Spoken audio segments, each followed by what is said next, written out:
Assalamu alaikum, everyone. I welcome you all to today's professional meet organized by Quran Study Circle Bangalore. And I am Sayyid Nashid Muhammad, and I will be the host for you tonight. By profession, I am an engineering graduate and currently and also the student of Quran Study Circle Bangalore. Currently, I am pursuing my Masters of Business in Islamic Finance in Malaysia, as well as I'm working as a project manager for one of the technology company in the name of islamicmarkets.com in Malaysia, which I have just joined recently, a couple of weeks ago. To begin with our program, we'll start with the name of Almighty Allah, and I would like to invite Brother Uwais Qazi, who is a branch manager for Shine Group of Institution from Hassan in Karnataka. Uwais, over to you. Please start. أعوذ بالله من الشيطان الرجيم بسم الله الرحمن الرحيم ما أفاء الله على رسوله من أهل القرى فلله وللرسول ولذي القربى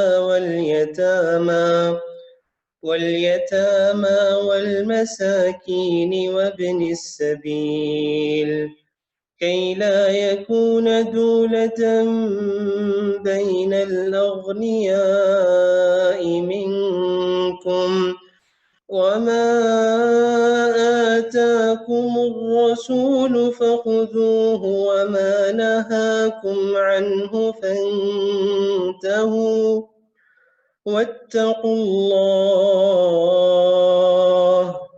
إن الله شديد العقاب صدق الله العظيم. The translation. I've recited ayat number 7 from Surah Al-Hashr, and it translates as, and what Allah restored to his messenger from the people of the towns, it is for Allah and for the messenger, and for his near relatives and orphans and the stranded traveler, so that it will not be a perpetual distribution among the rich from among you. And whatever the messenger has given you, take, and what he has forbidden you, refrain from. And fear Allah, indeed, Allah is severe in penalty. Sadaqallahu al-Azim. Jazakumullah khair, Brother Uwais. Jazakallah khair for enlightening us and starting this program with the name of Almighty. Now I would begin the formal program. First of all, I would like to introduce the Quran Study Circle as well. So we are the group of professionals from Bangalore who have come together for understanding, learning, and implementing Quran in our day-to-day life. And we have weekly classes and every month one professional meet. So today's program is also part of that monthly professional meet for August. And today's topic will be capital crisis in the times of pandemic. You all are very aware of we are going through the worst pandemic in the last 100 years. In February and March this year, many countries came to halt with people locked down in their homes. According to an article in the late as July, 1/3 of the global population was on the coronavirus lockdown. In India, the impact of lockdown is worst. Almost now India is at the 3rd number for corona statistics, and the impact of lockdown is harshest is with the current statistics and the report, and multifaceted. It's not only about the health and the lockdown, it also about the economic condition and the severe impact on the unorganized economy of India. It has given a rise to unemployment, hunger, migrant worker crisis, difficulties in access of healthcare. On economic front, GDP rate has went down to 3.1% and unemployment rose from 6.7% in March to 26% in April. It's almost, I don't know, five time jumps almost in the unemployment rate. During the lockdown, an estimated of 14 crore people lost the employment while salaries of hundreds and thousands of workers has been cut. Supply chains are under the stress because of the strict restrictions on the movement during the lockdown, and around 53% of the businesses are projected to be significantly affected. In all these difficult times, we surely have an obligation to help the people and the who lost their businesses during this lockdown. However, to have the system which can however, do we have a system which can support these affected people? We all are alhamdulillah believers, and we are all Muslims. And when we look at back our religion and our golden history, we realize that every solution is provided by our Almighty Allah in His holy book, and the teachings of our beloved Prophet Muhammad sallallahu alaihi wasallam are sufficient enough in such tragic conditions. In these days, recent days, in media and in, I would say, at international level, there has been a strong traction towards the forgotten risk-sharing based and ethical financing models, whether in the name of Islamic finance or without the name of Islamic finance. In the past also, our Aslaf and our emperors has extensively used these things. Today, the world is witnessing those golden histories of Muslim emperors, right from the Ottomans to Mughals in India. And India was regarded as Sone ki Chidiya during that era. Academically also, there has been enormous work. Like I am studying right now in Malaysia, and today's our guest of honor is also from Malaysia. There has been extensive work academically. There has been so much research papers, so many models discussed, and every day a lot of webinars, seminars are being conducted across the globe. But we have very limited practical models who are actually working on the ground. We have few organizations like Rahebar Lifeline Foundation in Bangalore, and one more association of Muslim professionals who is working at pan-India level, and few more cities in small bits and pieces at overall pan-India level to help people to do business by giving them interest-free loans and part of the zakat and the part of their zakat. But as you all know, the enormous scale of loss in the business across the country can't be handled by these few organizations and handful number of people who are working in some parts of the country. We need a bigger solution for the biggest, one of the largest population of the world, which is around 1.2 billion people, to 120 crores people in the world, in India.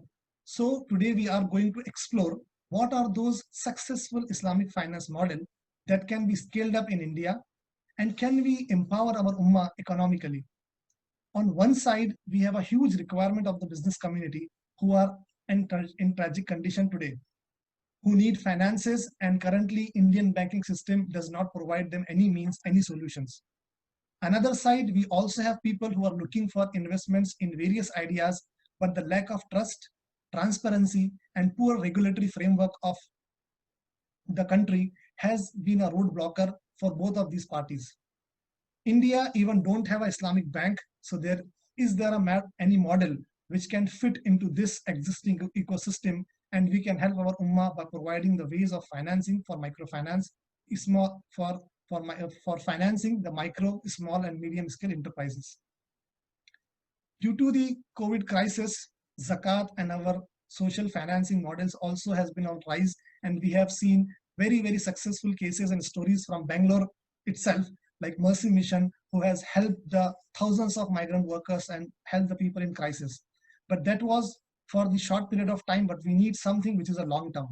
If we look at Islamic finance date-based instruments, it also looks very similar to what we have in conventional financing. So there is a kind of a confusion in the people's mind that how can we implement all these models, and how can we make best use of the available information around us and the research around us.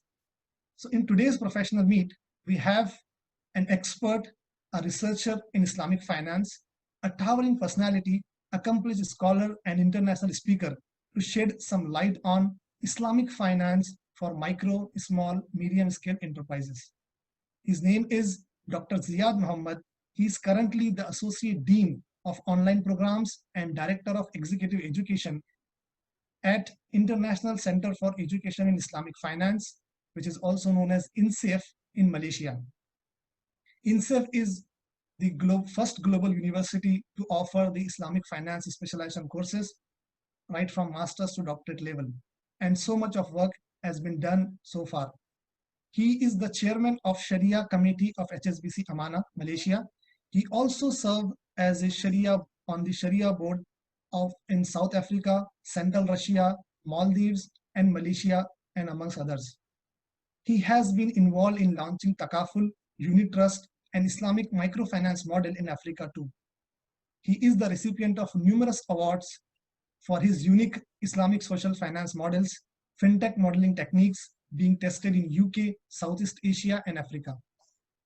He also serves, he is an expert of fintech, and he has done enormous work on using technology as a transformational tool for Islamic finance, like blockchain, cryptocurrency, artificial intelligence, and machine learning.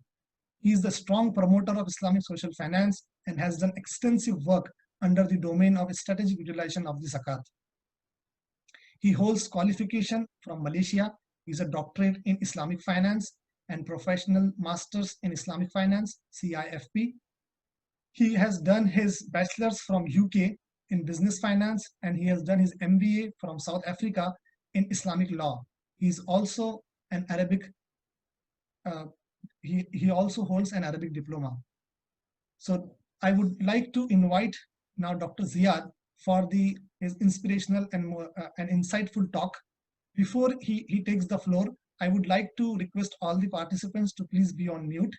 And after this talk, inshallah, we'll have a Q&A session too. So I would request all of you to put your questions onto the chat facility. We all will combine, and after his talk, inshallah, we'll ask your questions too. So Dr. Ziad, over to you. And one more announcement, this session is also live on YouTube, so you can watch after the session too, and you can share this with your dear ones as well. Jazakallah khair. Dr. Ziad, over to you. Jazakumullah khair. Assalamu alaikum wa rahmatullahi wa barakatuh. It is an honor to be here with such distinguished participants. MashaAllah, some of the brains of the Muslim community, the Ummah of India, and even outside India, I believe we have participants from other parts of the world. Barakallah fiqh, thank you very much for this honor, and certainly all is from Allah subhanahu wa ta'ala. Bismillah ar-Rahman ar-Rahim. Alhamdulillah, alhamdulillahi rabbil alameen. Wassalatu wassalamu ala sayyidil mursaleen. Sayyidina Muhammad wa ala alihi wa ashabihi ajma'een. Amma ba'd. Allahumma aftah alayna bihikmatika wa anshur alayna birahmatika ya dhal jalali wal ikram. Rabbi shrah li sadri wa yassir li amri wa ahlul uqdatan min lisani yafqahu qawli. We begin this session, inshallah, with the brief discussion on Islamic finance for MSMEs. And what I'm going to do is share just some brief slides with you. But hopefully during the Q&A, we'd have a lot more focused discussion, inshallah, on assisting the entrepreneurs on one side, the investors perhaps on the other, looking at specific solutions. Now, at the onset, before we continue, I must tell you what I will not be able to do over the next 30 minutes. What I will not be able to do is establish a case for Islamic finance. Why? Because we're going to assume that that has already been established. We don't need to do that again. And there is so much of material and speakers out there that can actually enlighten us on this. What I will also not be able to do is explain each of the instruments in detail or discuss the models in detail, because we only have 30 minutes. What I will be able to do is to provide you with a case study of Malaysia and what we've done in Malaysia right now in terms of a very dedicated research together with the Foreign Commonwealth Office of the United Kingdom to understand better the social entrepreneurship and micro enterprises and the manner in which they acquire financing within the Malaysian environment. So that's what we are going to talk about. And then We will discuss some barriers to growth for those MSMEs, and then finally focus on Islamic finance and how Islamic finance together with additional solutions can actually support MSMEs and of course support MSMEs in India. Now, as we begin, you can well imagine Islamic finance is vast, and if we were to talk about risk sharing, we take 30 days to do that. We only have 30 minutes. So let's try and cover as much as possible within that time, inshallah.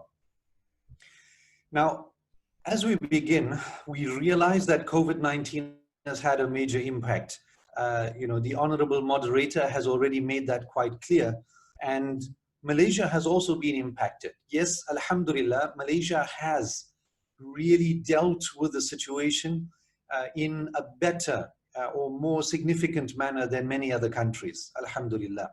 However, there are still issues, and I'm going to focus on some of those issues and then transfer that to the Indian environment to see what lessons we can learn and how we can actually empower our MSMEs and of course definitely our Muslim MSMEs within the region. Just to begin with, I'm not Malaysian. I'm actually South African. I'm from South Africa and of Indian descent.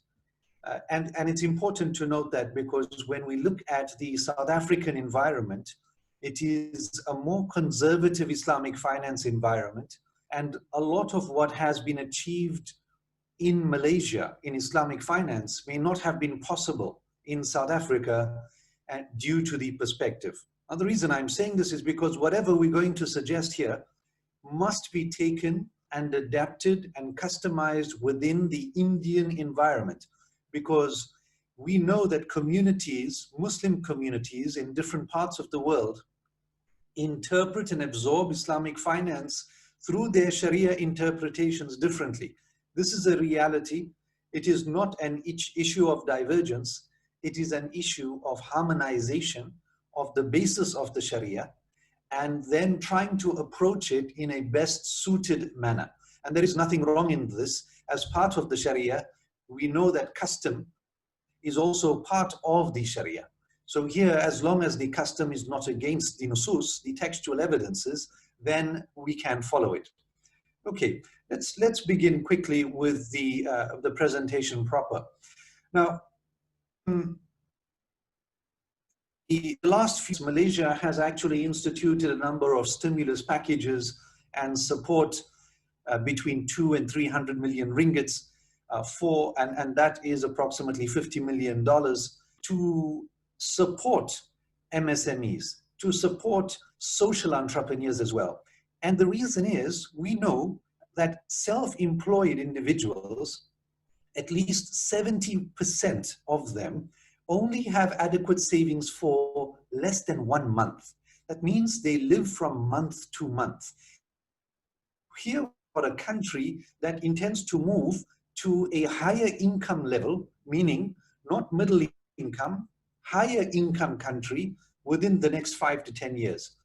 So this country is really quite comfortable with very low levels of poverty and a strong infrastructure, a very strong MSME segment. So when you see figures like this, it is a serious cause for concern. More than 70% of self-employed, and we're talking about most of these sitting within the MSME framework, the micro enterprise and the social enterprise framework, and even into the small to medium enterprises, they have less than 1 month worth of savings to carry them forward. And this is why it's such an important discussion, this presentation, because here we talk about how we can actually establish sustainable models, not short-term models, capitalistic models that are highly profitable with profit maximization is only short-term. And this we see over and over again. The model does not work. It's not good enough to bridge the gap of inequality and to actually support the masses. It's there to support the elite. So what is the MSME kind of overview or sector within the Malaysian environment? First of all, They are key drivers of employment, and 99% of industry in India is MSME. So the comparison, 98.5% in Malaysia is MSME, 99.4% of enterprises in India is MSME. So you understand that if you're not supporting the MSME environment, more than 68 million enterprises in India, you realize that you are actually causing a significant amount of potential loss going forward. And to recover from that loss is going to be catastrophic. It's going to be something that will be a very tough road ahead.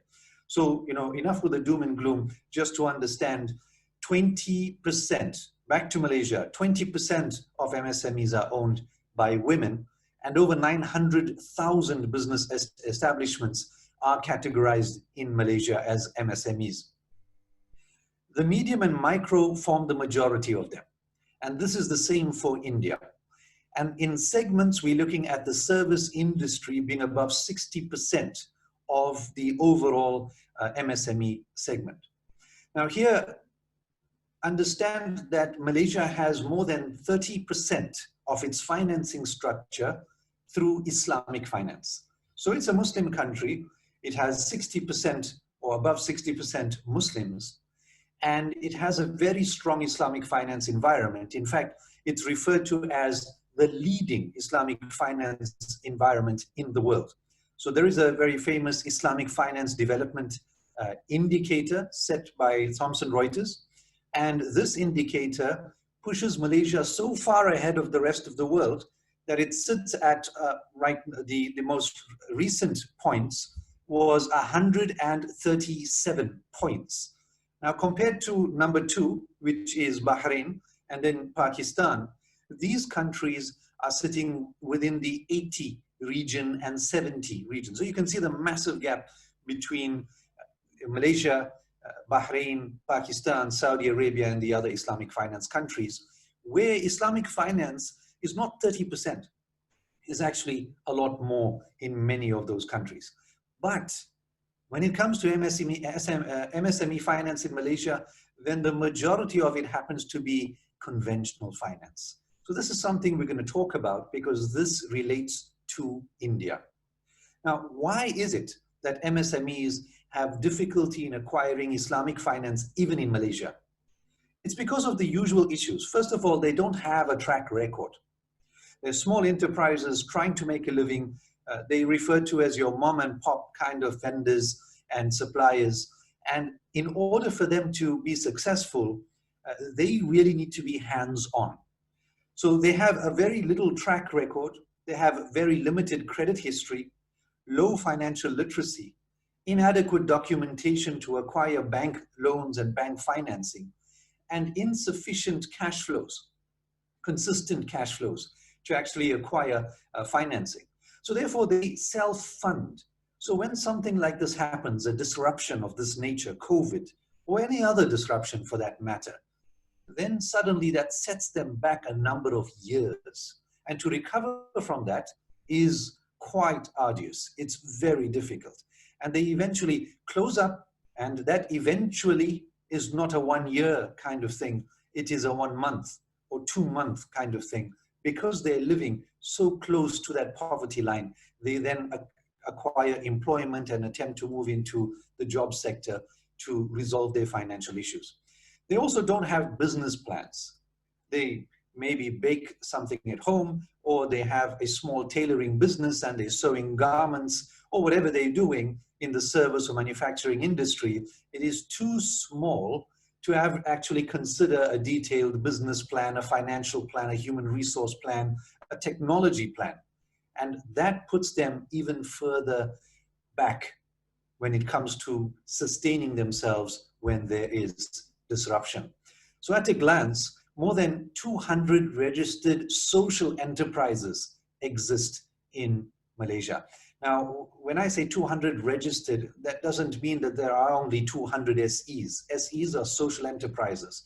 What are social enterprises? Pretty much when we try to marry the two, the capitalist theory and the socialist theory, we look at providing something for the benefit of the people. And that takes precedence over profit maximization. And we do that through the goodness of our hearts. We want to achieve good business, but we do not want to do it at the expense of the environment of the people. So SEs, social entrepreneurs, they are amazing vendors, amazing suppliers. And in order for them to succeed, they need the support of the community, because they have very little support out there that is going to be provided through banks or any formal structure. And it's important that we note that formal financing is not the savior for these type of entrepreneurs. This relates to India how? It relates to India because when you look at Indians or Muslims living in India, then you realize quickly that to acquire Islamic finance is quite difficult, except for the organizations like Rahbar that was mentioned. Mount Judy Investments is doing a great job. There are a number of institutions of that nature, but not everyone has access to that. And the manner in which that financing is provided may not be ideal for a number of enterprises. So yes, you can move forward to them. These are offering Islamic finance solutions, but a lot more would still need to be done to actually embrace all of the MSMEs running through Sharia compliant objectives in India. So here, as we said, the difficulty is, as you will see just now, the growth barriers of MSMEs is not limited to the issue of financing. Only 24% of financing disbursed last year actually comes from Islamic banks for MSMEs. So already now, one realizes that the overall approach of Islamic banking and finance is not directed to micro enterprises, social enterprises, and small to medium enterprises. Rather, it is focused to retail clients that want motor vehicles, they want houses, and they want trade finance at the higher level, corporate financing, that is provided. But when it comes to the lower end, and here we're talking about businesses below $100,000 in turnover per year, to acquire financing from Islamic banks in Malaysia, the leading Islamic finance nation on earth, is still a very difficult task. Why? We're going to talk about that just now. So here, MSMEs generally seem to be unaware of Islamic finance facilities. And what are these barriers to growth? Let's talk about some of these very quickly. The first is policy, regulation, enabling infrastructure. Without that, it makes it very difficult for MSMEs to progress. Now, you will see that financial constraints sits at the third level of priority. Who is saying this? It's not us. The project that we have undertaken recently from January, in fact, with support from the FCO UK, is to determine the pain points, the difficulties that MSMEs and SEs are facing in Malaysia in acquiring Islamic finance. And the vast majority of them have informed us that it is not financing that is their major barrier to growth. No, it is a combination of these issues. So the message I'm passing across here is that it's not that we simply need to tap into an Islamic finance risk-sharing model. That methodology is an old methodology. The methodology that we are suggesting is a comprehensive solution that has policy, regulation, enabling infrastructure. It actually provides support, advisory services, business support to our MSMEs to advise them on how and when they need Islamic finance. And then, of course, it's to deal with their cash flow situation. So it's not about taking them and showing how they can actually acquire Islamic finance and which form of Islamic finance it is. And that is the end of the story. No, it is a hand-holding process from the beginning to the end. And then, of course, there are technological barriers. Now, here's an interesting example. Right here in Malaysia, during COVID, the majority of MSMEs and SEs that failed were those that had not embraced technology. Now, how can, one may ask, how can a small home business or a small industry can actually overcome this technological barrier? They don't have tech expertise. They might not have IT skills to develop a website and deliver e-commerce or through e-commerce platforms. But this barrier actually caused the folding, the failure of countless SEs and MSMEs. And those that survived, all they needed to do was jump onto a platform, a technology platform that was already available. Malaysia has technology platforms available, digital platforms that allow you to sell goods, very much like your Alibaba or Lazada, there's Shopee, there's so many platforms. And here, tying that up with other technological approaches like digital wallets, like GrabPay, etc., all of those combined made it very easy for social enterprises and micro enterprises to survive, because if they were delivering actual food or manufacturing biscuits or cakes or tailoring, etc., all of that could be delivered from their homes through a delivery service. So as you can see, it's not just limited to finance. You may have a stockpile of goods, like the US situation of potatoes, a stockpile of potatoes, and all they could do was bury them. They had to bury them. So now that you understand, the challenge is not just in developing this, it is also in acquiring a delivery channel for your goods. And Islamic finance is not only limited to a murabaha or an ijara. It is a holistic solution. It needs to look at the entire ecosystem. One of the major pain points that the entrepreneurs had mentioned to us was human resource. The ability to find good, trustable individuals that may not necessarily have the skills, but could acquire the skills. Now, this is a very big issue in Islamic finance. This is an issue that you might have very well heard of, and it's an issue of hisbah, muhasabah, an issue of accountability and ethics. Now, we refer to it and we understand it as Muslims very well as the concept of taqwa. It might seem like a very simple concept, but Islamic finance cannot be successful without taqwa. We cannot divorce them and believe that we are working now in an economic system and therefore it's about money and money has no religion, as it said. No, Islamic law is wholesome, it's complete. As the Quran dictates, we have a complete deen, and in order to achieve this good balance, it also requires good ethics, good values, good morals. And once you apply that, now your Islamic finance can make sense. But before that, you simply have a number of contracts that only are applied at the very basic compliance level. So what were some of the Malaysian initiatives to support the MSMEs? Banking institutions began now thinking or rethinking this concept of funding, because they were not happy with micro enterprises. To provide funding to micro enterprises, I'm talking about Islamic banks, to provide them with funding required understanding their credit history, which they didn't have.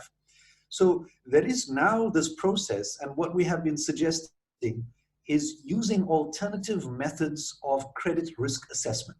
Because as you know, at an Islamic bank, you might have the best of contracts, but you may not qualify because you are not credit worthy. So in order to establish credit worthiness, here we are suggesting an alternative method of credit risk assessment so that you can acquire that Islamic finance from that institution. From an incubator accelerator level, here, this is where the solutions for India would come in. Because organizations like Rehbar, organizations like Mount Judy, and others would all be able to facilitate this type of transaction. So even though you don't have a formal Islamic banking environment in India, it does not mean that you cannot practice Islamic finance. Of course you can. And here the funding structures would be through ijara. This ijara would be equivalent to the conventional leasing, but of course in a Sharia compliant manner. And the networking that these angel investors, venture capitalists would be able to provide would be to create the matching. All we are suggesting here is creating platforms and environments for matchmaking. matchmaking of Islamic investors with Islamic entrepreneurs, entrepreneurs that only want Sharia compliant funding, and those that investors that only want Sharia compliant dividends. These incubators, accelerators, angel investors, and venture capitalists can bring these two parties together. And how can they do it? We'll talk about that just now. Now, there is a set of institutions that is not ready for financing at a profitable level. They require support funding. And here, these social institutions can support them through interest-free loans. And this is where Islamic social financing plays a major role.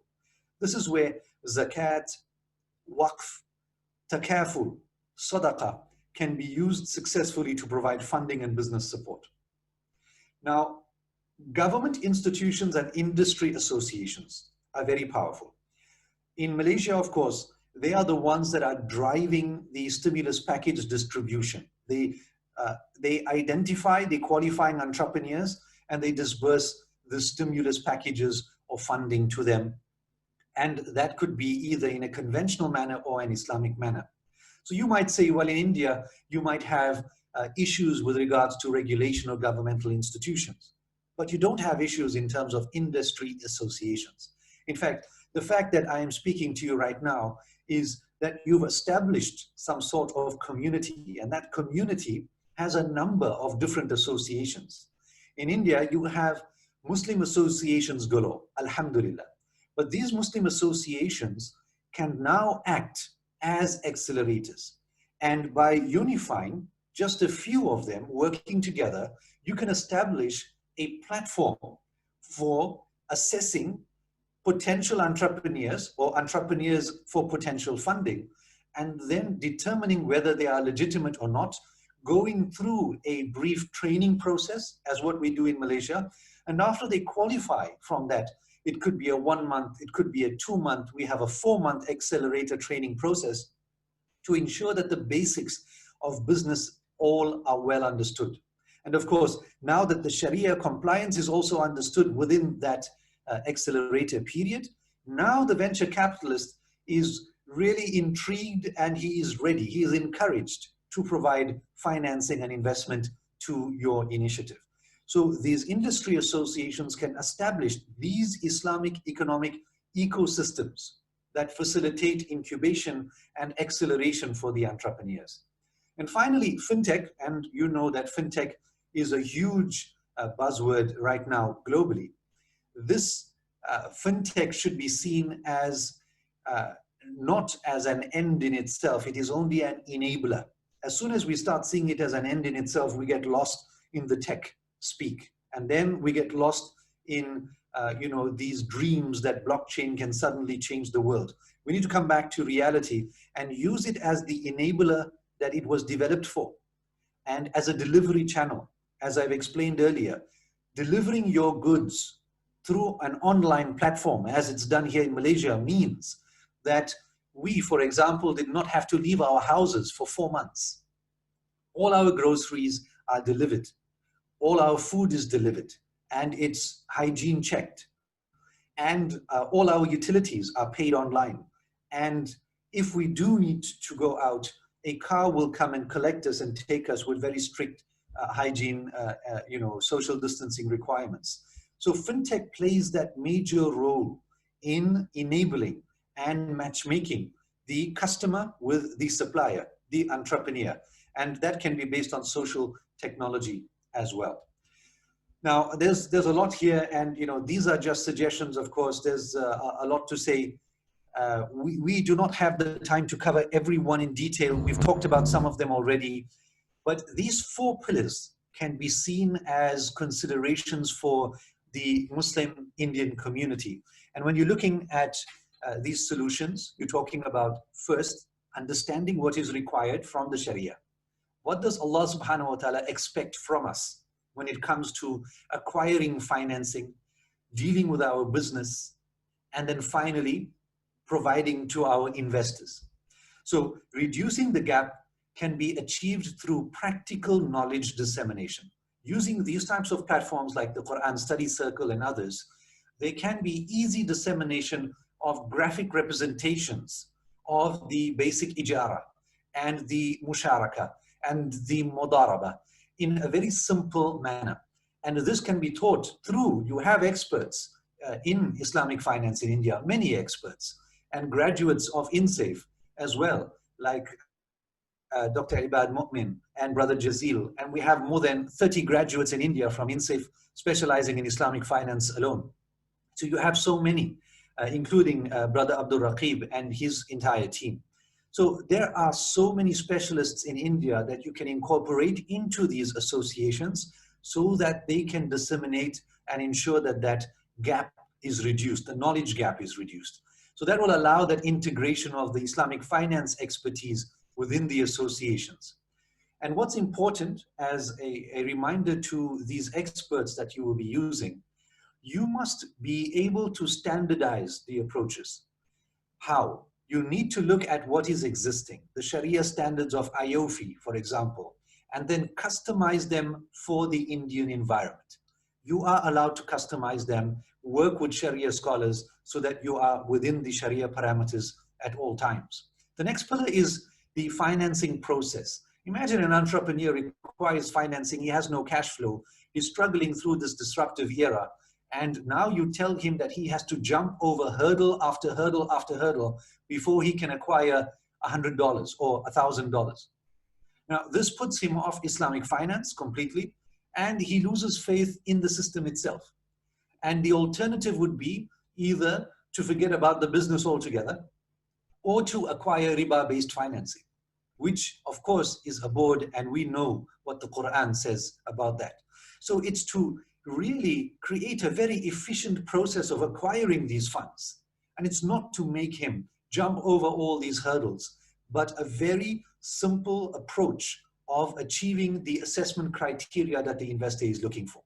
And if you use tech-driven assessments, as an example, we're currently developing tech solutions right now for some banks and financial providers. One of them is where a credit risk assessment of the entrepreneur is determined through the courses that he goes through. So basically, he fills in a complete survey. Once the weaknesses are identified based on certain pillars, pillars of trust, pillars of financial capability and sustainability, pillars of supply chain financing, and the availability of raw materials. This assessment determines the actual position of that business and now can provide financing or suggest training, and then even offer that training and advisory support so that the entrepreneur can acquire the financing and the funding.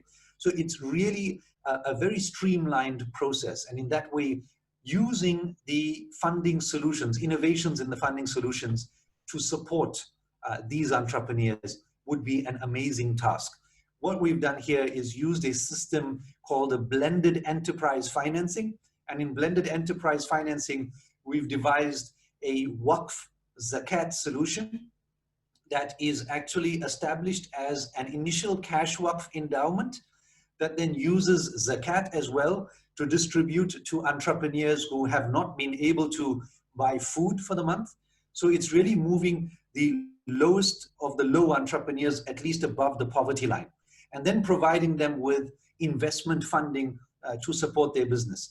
So it's really, using zakat in the right way. It's using cash waqf in establishing businesses, and then it's using mudaraba investment to actually create profit. So this form of diverse sources of funding now creates a very unusual balance of quasi-equity funding that now incorporates this mudaraba and anything else you want to use like ijara, or even a two-step mudaraba. Not a two-tier, for those that know what I'm talking about, not a two-tier mudaraba, in fact, a two-step mudaraba. And here there will be some papers published. One of my doctoral students has just completed a thesis on two-step mudaraba, and achieving this is possible. Finally, for bigger funding, this is where the associations come in, using social impact sukuk. Sukuk are funding solutions very similar to conventional bonds, but using social impact sukuk based on risk sharing that will now use what we refer to as key performance indicators to establish funding. And here we've advised organizations like the Red Cross, Red Crescent, and others, large organizations, to establish social impact sukuk for the funding of micro enterprises and small enterprises. One addition to this, before I end, would be also to use the guarantees. So, you know, the big issue for venture capitalists is actually supporting entrepreneurs in funding when they don't have any collateral and expecting a share of profits at some future date, not knowing what your funds are being used for. So conventionally, you simply have collateral and guarantees and interest-based funding, but Islamically, we're not allowed to do that. But here we have, in Malaysia, organizations like the Credit Guarantee Scheme. And this supports entrepreneurs and those requiring funding. So using these different techniques, providing a guarantee service, providing sukuk funding, providing quasi-equity funding, and then supporting entrepreneurs that have gone through an assessment process will certainly create an Islamic finance ecosystem rather than me telling you, well, you know, ijara can be applied like this. That would be a very, you know, simplistic approach. Finally, I'd like to finish by saying that, you know, you've got organizations. Rahbar was founded in Bangalore, as you know, in 2013. They are funding MSMEs in India, and their investors are coming in from the retail community. So here, you know that you have good support as well. There's also, unfortunately, you know, limited Muslim representation. And this is where our Muslim Ummah needs to be participating as investors. You need to get involved. Once you get involved in this, you will be supporting this ecosystem, and it doesn't need a formal structure. It can be done through P2P financing, peer-to-peer financing, or business financing, all done through digital platforms. All of this can be achieved very successfully with the systems you have in place at the moment. There's a need to give entrepreneurship this new age impetus to apply technology-driven Islamic finance. And this will allow us to reach Indian Muslims all over the country and abroad. Because if you try to establish a bank branch, you only satisfy a tiny community. But if you use a tech-driven approach, you can find Islamic financially include such a large group of individuals that you can empower people overnight. So here, look at solutions like the Mount Judy India Growth Fund. These are venture capital funds that are supporting MSMEs and investment in businesses. They have Islamic values. And there are also, although there are secular institutions as well that are involved, these secular institutions may also have Sharia application and principles in their philosophy of investments. So look out for those as well. What I'm going to do is end here. I know there's going to be a ton of questions. So inshallah, we will give you time to do that. I hope that I've not gone over time. Please let us, just a suggestion, let us keep the questions focused. There are so many questions around Islamic finance. But if we can keep it focused, I'm sure we can have another session on other issues within Islamic finance. But if we can keep it to MSME finance, that would be great. If not, you know, I leave it to the moderator. Wa akhiru da'wana anil hamdulillahi rabbil alameen. Jazakumullah khair. Jazakallah khair. Thank you so much, Prof. Ziad, for the very insightful and case study based talk about Malaysia. Alhamdulillah, we have so much of learnings. We have got so much of learning from this talk, and I would not be, I would say, doing justice enough to summarize them in I would say, a couple of minutes. But still, few of the points which I have noted down as a student of Islamic finance in one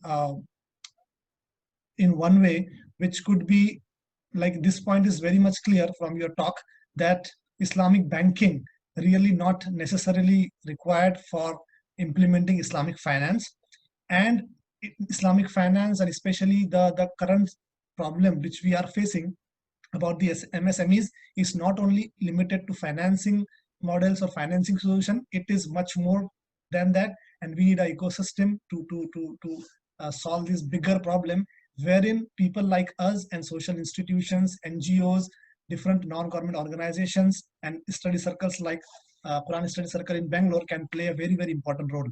We have also talked about the technology as enablement. So maybe we can come up with some platform wherein we can facilitate the matchmaking incubation of the entrepreneur and the angel networks.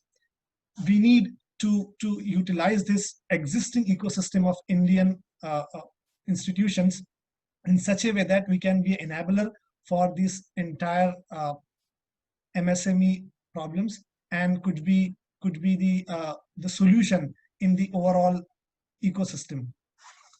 We also talked about the trainings and strong consultation support which is required, or the mentorship and the complete handholding which is required for an entrepreneur these days. Because most of them who are at micro level, maybe a guy who is selling fruits or bananas at the chapati, he might not be well familiar with how do he go for the financing models, what are those requirements, and cannot do the due diligence and technical processes. So maybe we could help in those as well. Lastly, we talked about the blended enterprise financing model, wherein you have beautifully connected the cash waqaf supported by zakat, and then have the investment or risk sharing model too. So all these three can be grouped together, and inshallah we can definitely have some system which could fall under the regulations of Indian government as well as the solution to the problem. Now I would like to open the floor for the Q&A session, and we already have got few of the questions, and as you have rightly mentioned that there could be so many questions around this topic, I would try to do shortlisting and justice with the relevant questions. Please give me a moment, let me check those lists, and I will start the Q&A slowly.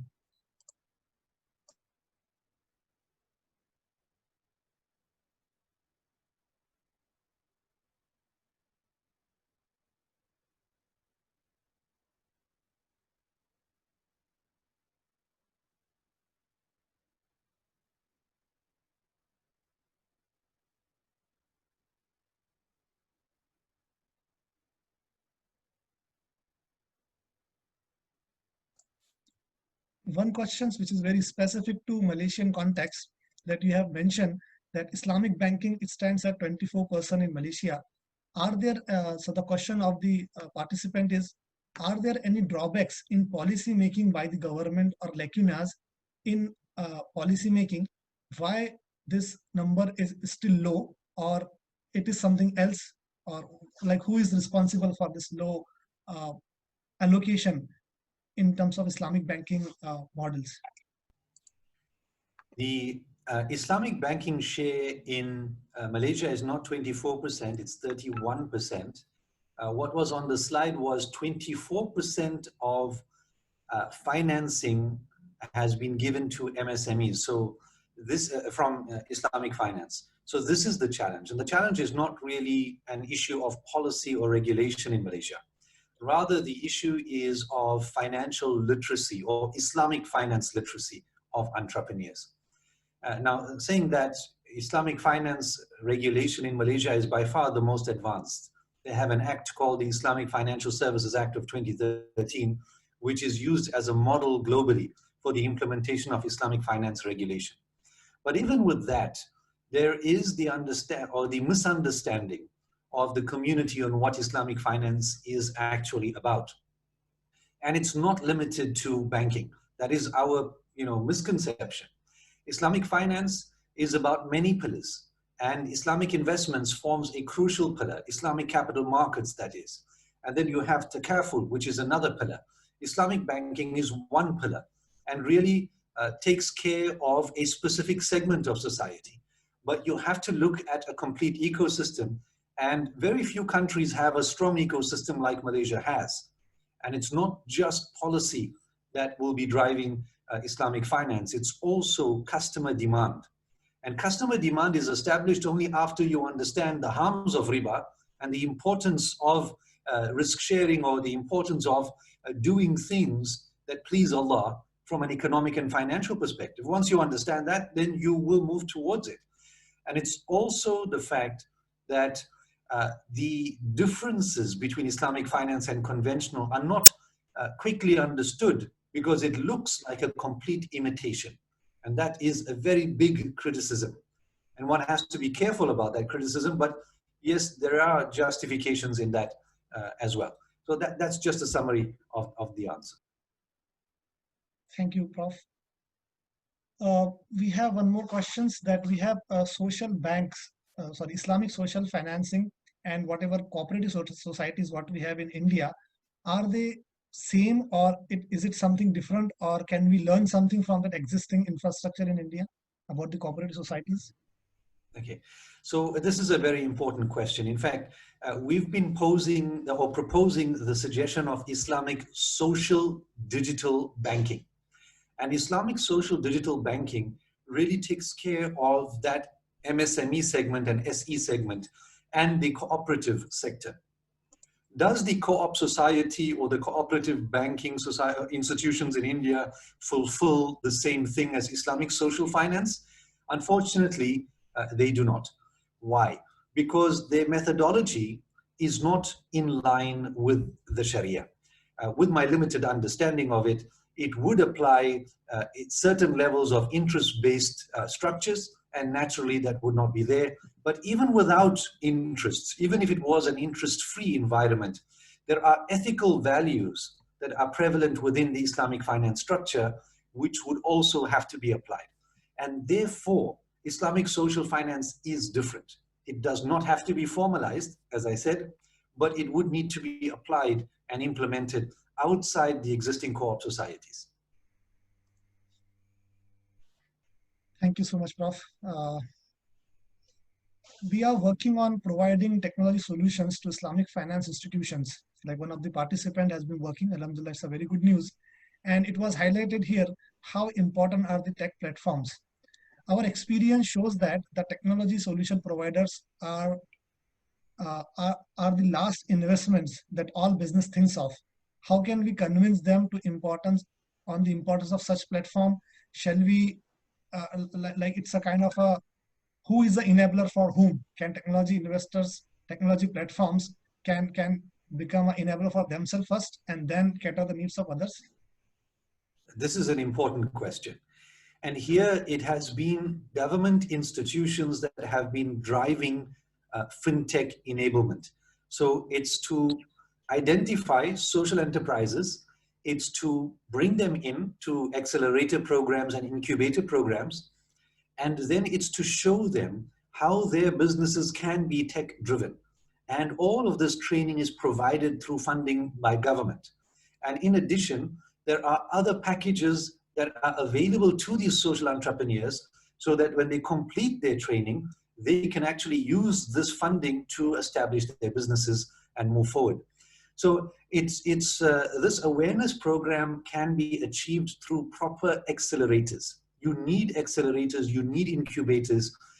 For example, Dubai has established a fintech hive. Malaysia has one as well. So you have to look at a fintech hive, an Islamic fintech hive that can be established in India.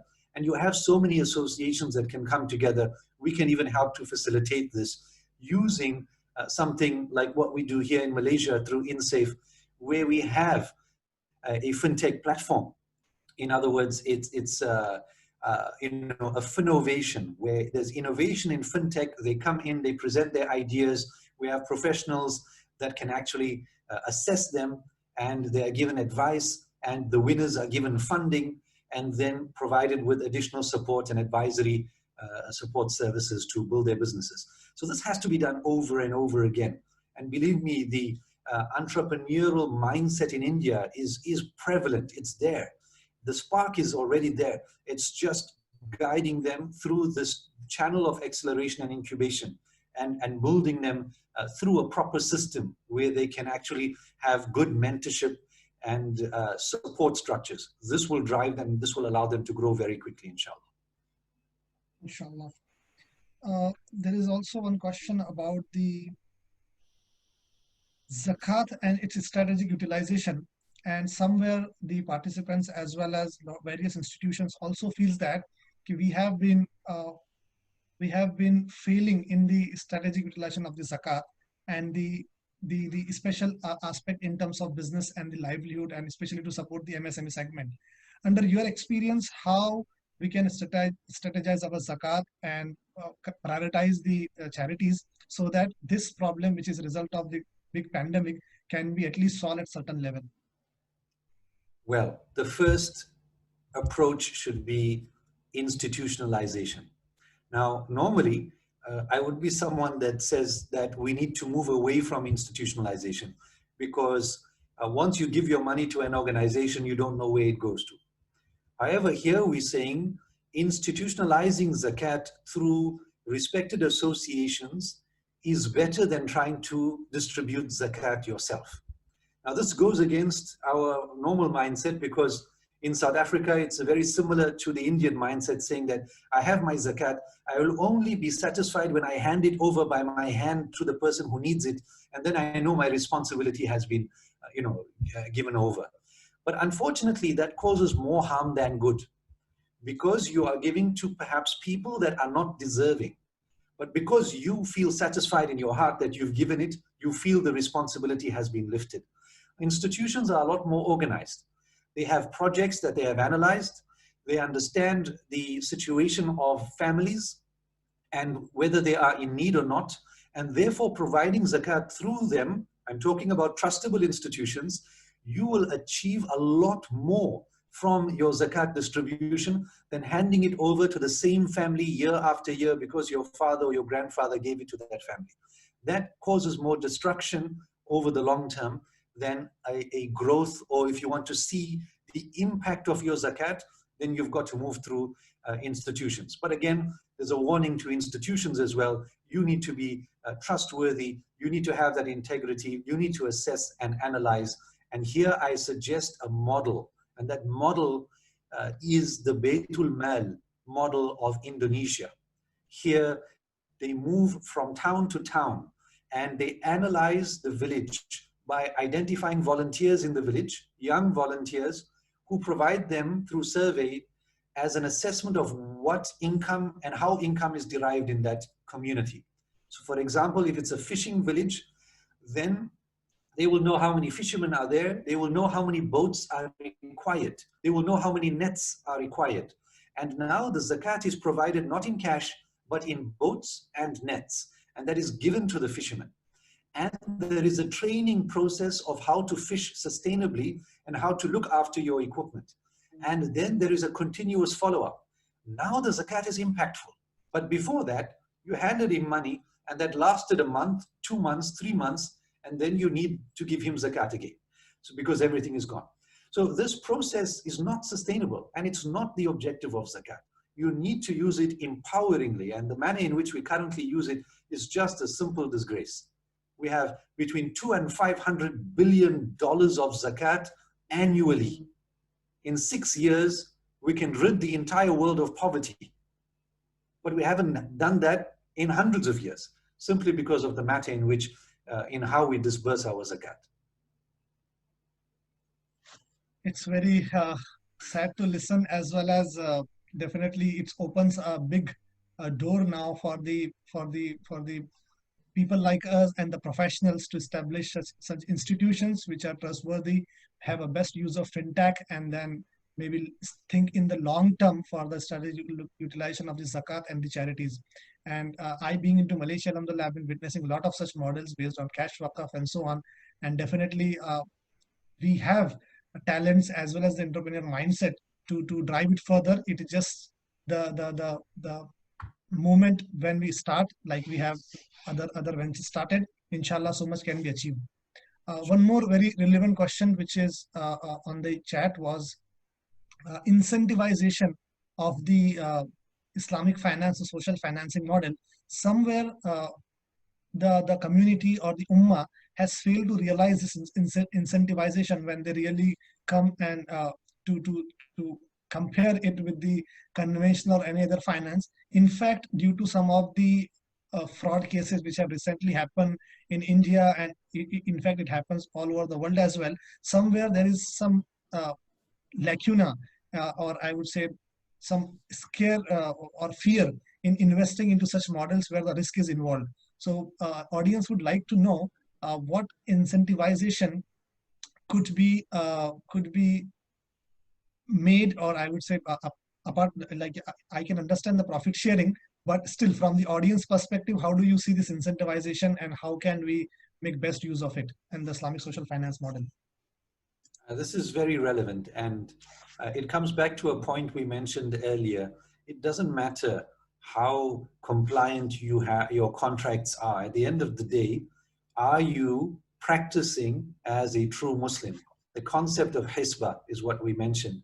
And this accountability has to be felt through by any institution that is going to be considering, absorbing, or accepting anything Islamic. Waqf, zakat, etc. We know of the major cases in India, in Canada, in many other countries as well, with regards to waqf and zakat and its, actually absorbing it through corruption and bribery and making it their own. Now, how can you overcome this? We have a solution.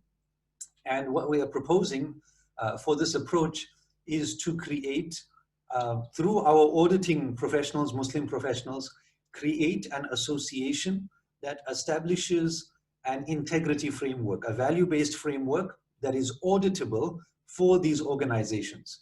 And through a digital platform, these organizations must now be listed once they are approved, and they are approved through specific criteria. And we have done this. We have listed organizations here.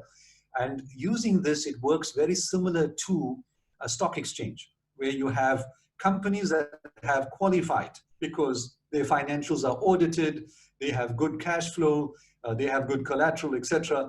And now they are allowed to be listed. This is a similar process that we are envisaging for Islamic non-profits globally. And here we can do it for India as well, establishing this framework where if any organization wants to collect funds, whether it's on the basis of profit or not, they should be listed, audited, and approved by an independent group of professional auditors through legitimate criteria. And now anyone that wants to verify whether they can invest in an organization or give their zakat to an organization can be comforted by the fact that they are listed and they are certified.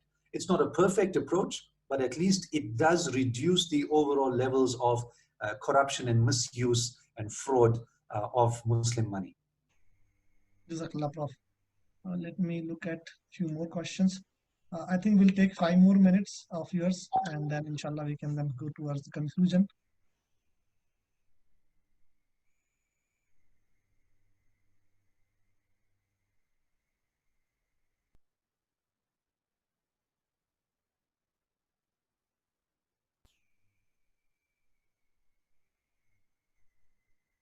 There has been some confusion about the decentralization and the centralization of the zakat. I think you have already mentioned this, people feel more satisfaction in giving the zakat by their own hand. And this somewhere leads to the decentralization, and then at centralized level, we don't cater to the long-term solution.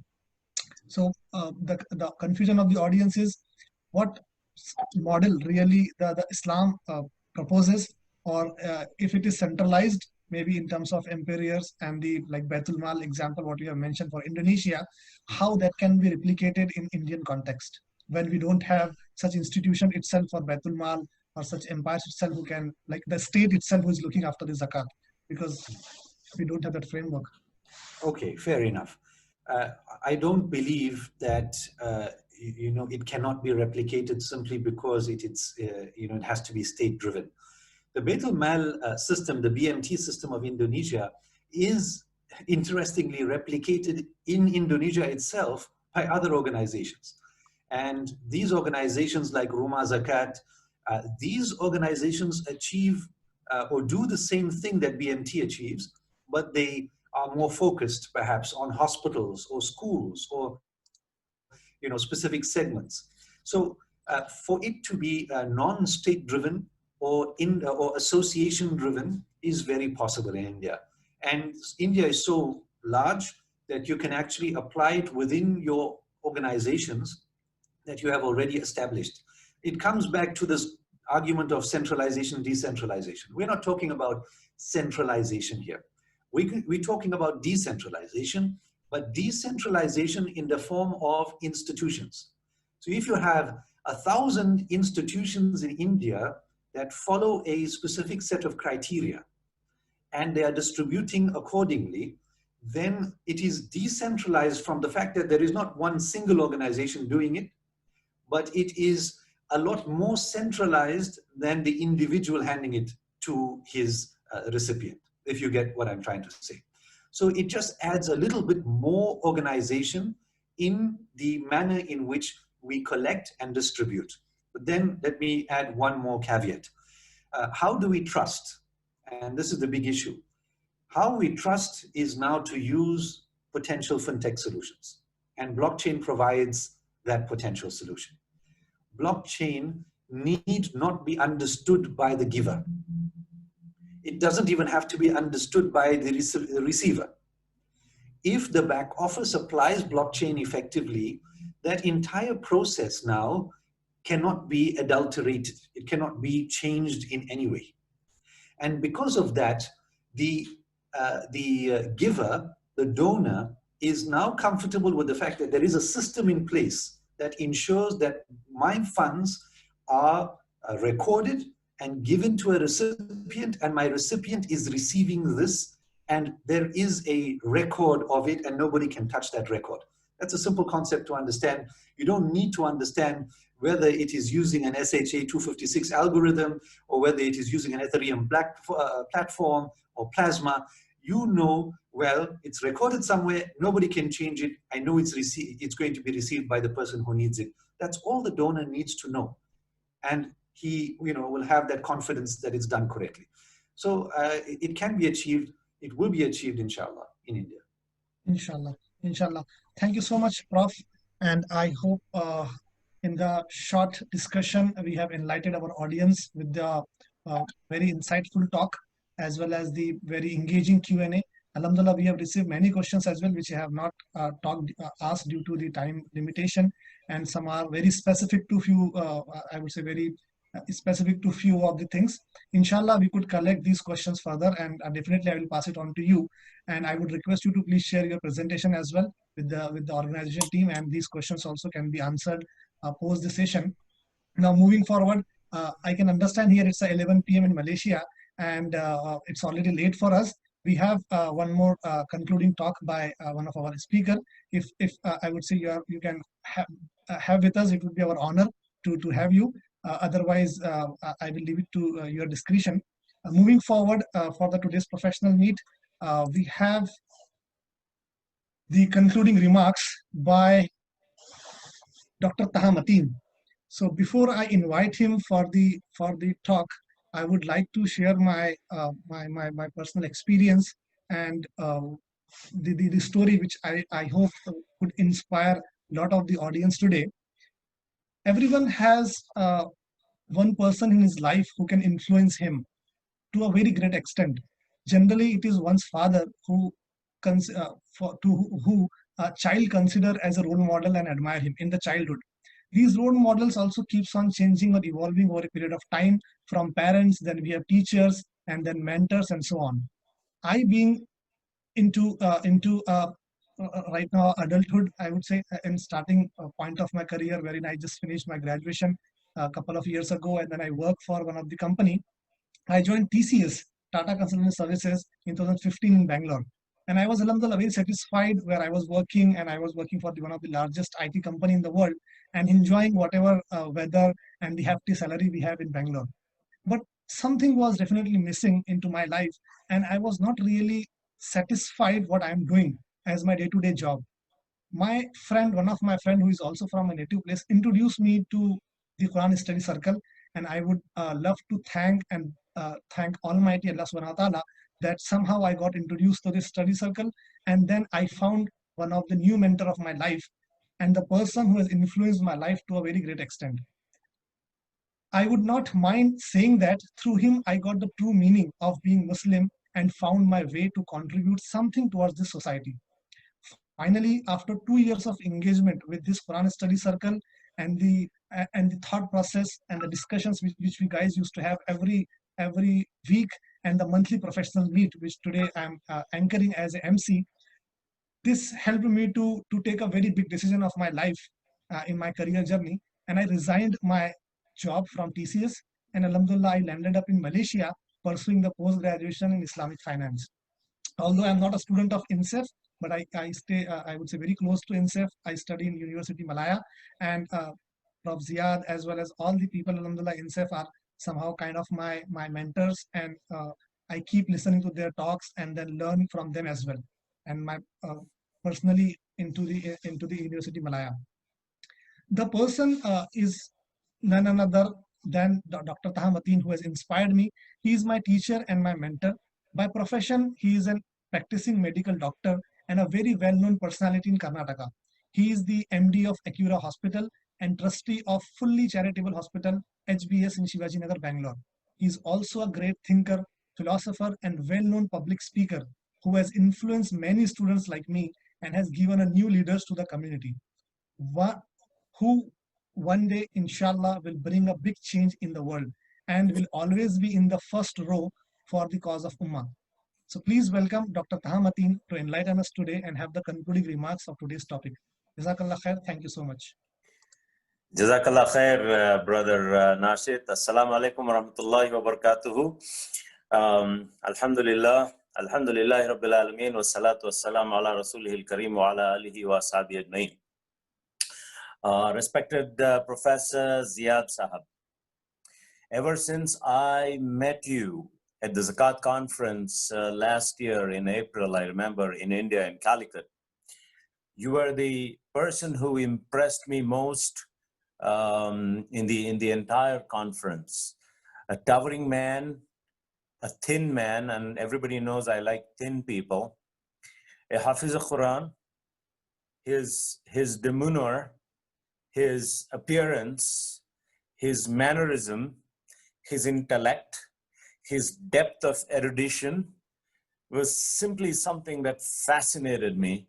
And a man who's worked for the United Nations, who's worked as a consultant for several countries, a man who has origins in India, lived in South Africa, speaks fluent English, and has such a fantastic alim background, and then has deep specialized studies in Islamic finance. And when we came to know that Professor Ziad has agreed to be with us today, I've been telling everybody this is our biggest monthly professional meet ever. Thank you very much, Professor Ziad Saab, to be with us today. I'm sure he must be around. Thank you very much. As you know, the Quran Study Circle, right from the beginning, has attempted to bring about freshness of thought and understanding of the deen as a multi-dimensional approach, deen as a whole, as something that impacts every aspect of our life. Of course, we speak of the Aqidah. This morning, our study circle focused on the concept of Akhirah and how we ought to remember our accountability. Ya'lamuna ma taf'alun is what we studied today. Everything that you know, that you do, is known to Allah subhanahu wa ta'ala, known because they are writing it up. And therefore, the concept of accountability is drilled into students of the Quran Study Circle. We contextualize the Quran to our lives today and the social aspects of it, building nourishing personalities, nourishing families, tarbiyah of children. We have various aspects, education, Islamic education. What do you do about it? Then politics, Islamic politics, political justice for the downtrodden, for everybody. And then how important the economic aspect of man is, and how to be a true Muslim about that. Finance, for example, and we've last 20 years, we've always been having financial topics, both in the study circles as well as in our professional meets. We've had Abdul Rakhib Saab speak to us. We have had Dr. Rahmatullah speak to us. We have had Ali Sharif Saab speak to us. I don't know if we have had Ibad Momin brother speak to us. I'm sure Sharif Sahab also has spoken to us. Rehbar has spoken to us. Mount Judy has been presented to us. And all that has been going on for a very, very, very long time. We've been remembering the verses on riba and what it is all about and how it makes hearts very, very hardened because of its effect.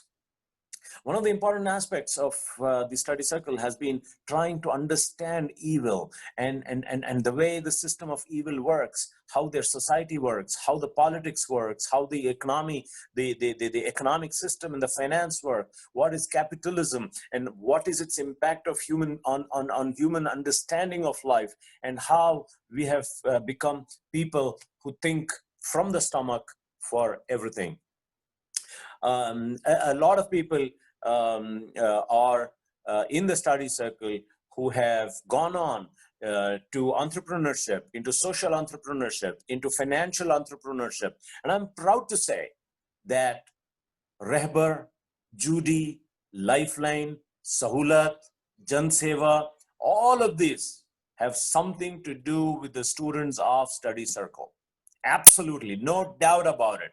There is a deep relationship between the study circle and Rehbar Finance, study circle and Mount Judy, study circle and Lifeline, study circle and Saulat Finance, study circle and so many Islamic banking societies that we have had. We've had several entrepreneurship development issues that have been discussed and are being practiced today. Empowerment has been a very, very important issue to the study circle. Empowering the poor, a lot of people associated with the study circle are putting in endeavors to empower the poor, and bridging the gap between the haves and have-nots is a very, very important aspect of what we do. Professor Ziad today has very, very rightly pointed out the link of taqwa and ihtisab and accountability and Islamic finance. Islamic finance is not just interest-free finance. Take the money and return it in so much time, where we share the risk and we share the profits. That's not Islamic finance. One cannot do that unless taqwa is there, unless accountability is there, unless that attitude is there. And it's a wholesome concept, like he explained.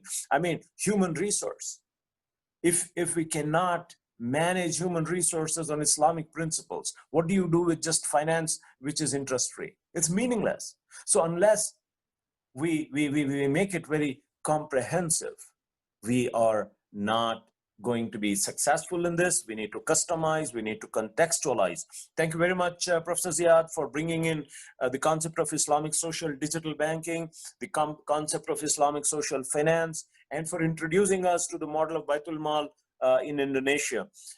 Yes, we've been speaking on institutionalization of zakat and empowering people through this. Lastly, you, Professor Ziad, spoke about his next program with us, inshallah. After the Zakat conference last year in which he was there, we spoke about forming a Baitul Zakat in Bangalore, in Karnataka. Inshallah, sure, soon we will discuss another professional meet with Professor Ziad, wherein we shall be discussing the principles, the policies, good practices that can help us institutionalize zakat in Bangalore. And Bangalore has been a role model for the entire country. And I think we've got a fantastic group of individuals. By the way, for my participants here who are mostly from the IT background, Professor Ziad was very, very interested in coming to Bangalore to seek some IT solutions for fintech or whatever that is. And I had promised him that, Professor Saab, we will certainly provide you with that kind of a background. So guys, please get up with him, find out what solutions he wants, and we will work together, inshallah. We are all brothers, and it is this togetherness that empowers us, puts us together. Let us read the Quran, let us be together, Thank you very much, Professor Ziad. Assalamu alaikum wa rahmatullahi wa barakatuhu. You inspire us and you motivate us. Jazakallah khair. Thank you so much, Dr. Saab. Thank you so much, everyone, for joining. So now I would move towards the closing of today's session. And I would like to thank, first of all, our honorable speaker, Prof. Ziad, who has taken out his precious time from his schedule and enlightened us with such a wonderful discussion, talks, and Q&As. I would like to thank Dr. Taha Mateen as well for being with us and concluding the session with such inspirational and motivational lines and the future plans for a study circle and how we can work together and we can help each other and empower the entire community. I would also like to thank the entire organizing team of today's professional meet, the people who created the invitation and then they reached out to Prof. Ziad and then coordinated well for the entire session. And lastly, the all participants, Alhamdulillah, I could see now the number has reached to around 210 people who has joined us today through the different parts of the world. A lot of new people as well who are joining from Bombay and then from different parts of the world. We hope to see you again and again for the similar sessions. And Jazakallah khair, thank you so much for joining. Let's close this talk with the dua of Kafara and Mahfil. And I would, inshallah, we will be sharing the this already link has been already broadcasted to all of you. Just to remind you guys can listen again too for the live broadcast. Subhanakallahumma wa bihamdika ashhadu an la ilaha illa anta astaghfiruka wa atubu ilayk. Assalamu alaikum wa rahmatullah.